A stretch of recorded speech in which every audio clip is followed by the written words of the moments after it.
Shalom buat anak ibu semuanya. Bagaimana kabar kamu hari ini? Ibu harap anak-anak ibu tetap dalam keadaan sehat ya. Anak-anak ibu, hari ini kita akan belajar tema 2, subtema 1, PB1 mengenai sumber energi yang ada mata pelajaran IPA, IPS, dan Bahasa Indonesia. Ibu harap anak-anak ibu dapat memahami pembelajaran kita hari ini. Dan jangan lupa diawali dengan doa, jangan lupa sarapan, dan ingat jangan lupa mandi ya, supaya badan kamu tetap sehat, segar, dan semangat untuk menjalani aktivitas. Dan ibu harap juga semangat kamu dalam belajar tidak luntur ya nak ya. Selamat menyaksikan video pembelajaran dari ibu, semoga bermanfaat. Tuhan memberkati. Anak-anak ibu, hari ini kita akan belajar mata pelajaran IPA mengenai sumber energi. Energi adalah kemampuan melakukan kerja. Energi juga dapat dikatakan kemampuan benda untuk melakukan usaha. Sekarang kita akan membahas jenis-jenis sumber energi. Yang pertama, sumber energi primer atau disebut sumber energi diperbaharui. Maksudnya di sini jika kita menggunakan sumber energi tersebut berulang-ulang tidak akan pernah habis. Nah, bagian dari sumber energi primer atau sumber energi yang dapat diperbaharui, yang pertama matahari. Nah, matahari ini merupakan sumber energi terbesar dalam kehidupan kita anak-anak ibu. Matahari merupakan sumber energi yang paling penting bagi kehidupan manusia. Energi cahaya matahari dapat dimanfaatkan tumbuhan untuk fotosintesis. Fotosintesis yaitu proses membuat makanan pada tumbuhan. Panas matahari juga dapat dimanfaatkan manusia untuk mengeringkan pakaian, menjemur ikan, memanaskan air, serta menghasilkan listrik. Selanjutnya, air. Air diperlukan makhluk hidup untuk minum dan mencuci. Namun air juga dapat dimanfaatkan untuk memutar kincir air dan membangkitkan listrik. Selanjutnya angin. Angin dimanfaatkan untuk menghasilkan energi gerak. Seperti dapat memutar kincir angin, mendorong perahu layar, dan mengeringkan pakaian, serta dapat juga sebagai pembangkit tenaga listrik. Selanjutnya, makanan. Makanan dapat berasal dari tumbuhan dan hewan. Bahan makanan menghasilkan energi kimia bagi tubuh yang kemudian diubah menjadi energi gerak dan energi panas dalam melakukan aktivitas sehari-hari. Selanjutnya anak-anak ibu, jenis sumber energi yang kedua, sumber energi sekunder atau dapat disebut sumber energi tidak dapat diperbaharui.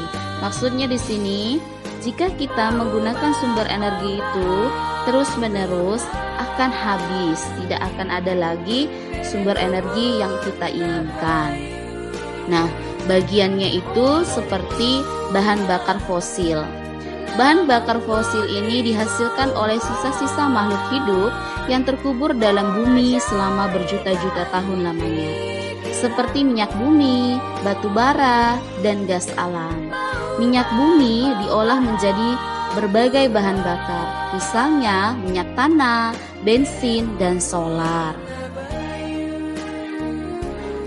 Selanjutnya, listrik. Listrik adalah sumber energi sekunder yang dihasilkan dari sumber energi lain. Listrik banyak dimanfaatkan dalam kehidupan sehari-hari, seperti untuk menyalakan peralatan elektronik.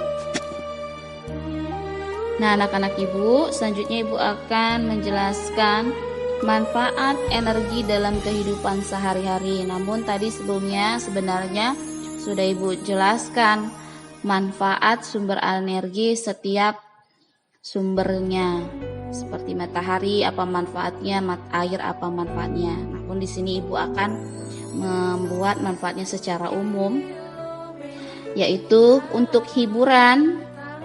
Yang kedua, aktivitas makhluk hidup. Yang ketiga, untuk penerangan. Yang keempat, untuk penyembuhan penyakit. Yang kelima, untuk transportasi. Nah, inilah manfaat sumber energi dalam kehidupan kita sehari-hari. Namun masih banyak lagi. Ini hanya beberapa ibu berikan saja. Anak-anak ibu, demikianlah pembelajaran IPA kita. Semoga bermanfaat ya. Shalom.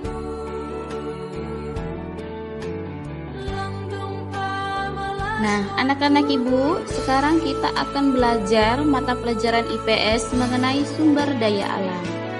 Sumber daya alam ini sesuatu yang dapat dimanfaatkan untuk berbagai kepentingan dan kebutuhan hidup manusia, agar hidup lebih sejahtera yang ada di sekitar alam lingkungan hidup kita. Selanjutnya, anak-anak ibu akan menjelaskan jenis-jenis sumber daya alam. Ada 3, ibu berikan 3 kelompok. Yang pertama, sumber daya alam berdasarkan jenis. Sumber daya alam berdasarkan jenis terbagi lagi, yaitu sumber daya alam hayati atau disebut biotik.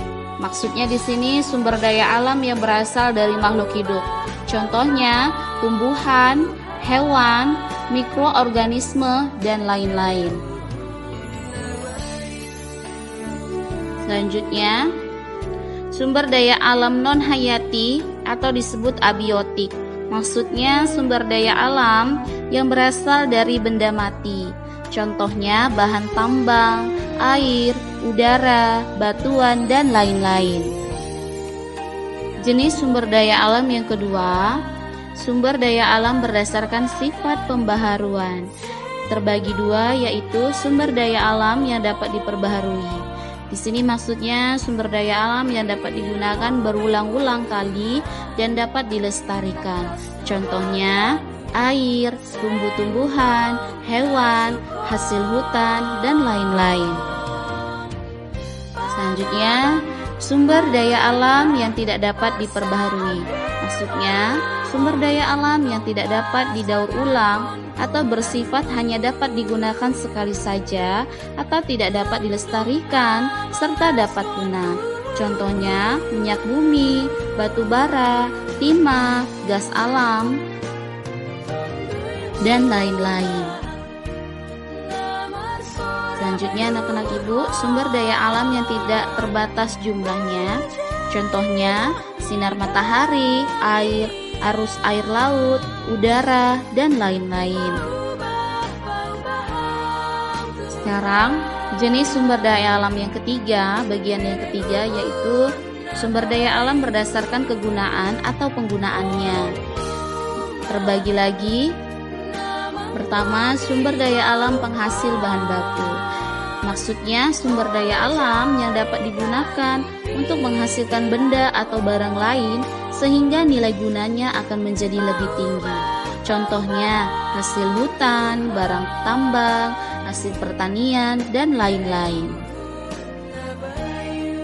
Selanjutnya anak-anak ibu, sumber daya alam penghasil energi adalah sumber daya alam yang dapat menghasilkan atau memproduksi energi demi kepentingan umat manusia di muka bumi. Contohnya ombak, panas bumi, arus air sungai, sinar matahari, minyak bumi, gas bumi, dan lain-lain.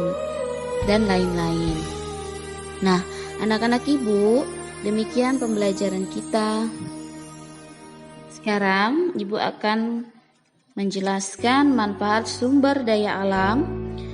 Manfaatnya yang pertama, sumber daya alam bermanfaat sebagai sumber bahan makanan, bermanfaat sebagai sumber bahan bakar dan energi, bermanfaat sebagai pengembangan ilmu teknologi. Itulah manfaat sumber daya alam yang ibu berikan. Nah, anak-anak ibu, kamu baru saja menyaksikan video pembelajaran yang ibu berikan. Semoga kamu dapat memahaminya. Mengenai tugas, itu lihat di halaman 1 dan halaman 2. Di halaman 1 itu ada gambar keluarga yang sedang memanfaatkan sumber energi. Lalu di halaman 2 ada 3 pertanyaan. itu kamu jawab sesuai dengan gambar di halaman 1. Itu nomor 1 sampai 3, itu mata pelajaran IPA. Lalu di halaman